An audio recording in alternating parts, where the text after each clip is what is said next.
पहिले जे रहे उ आजोबा पगली के आवत यादोबा पहिले जे रहे उ आजोबा पगली के आवत यादोबा तब कइले बिया खेलवार पगली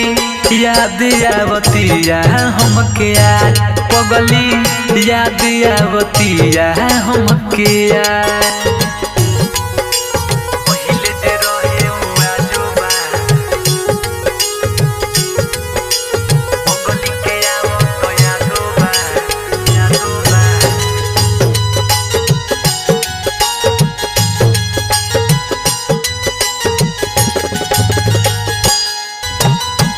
जिंदे बा शरीरिया बाकी भइल बला सहो जहिया से तोड़ी गइल बिया हुआ सहो जिंदे बा शरीरिया बाकी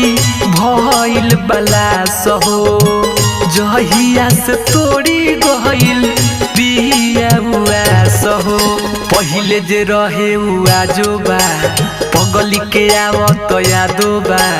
पहिले जे रहे उ आजोबा पगली के आवत यादोबा तब कइले बिया खेलवार पगली याद आवतिया हमके यार पगली याद आवतिया हमके यार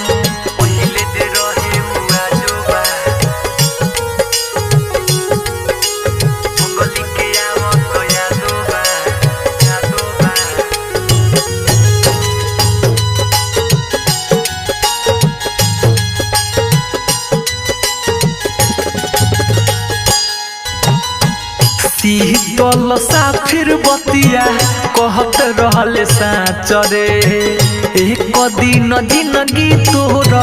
दीह सनासरे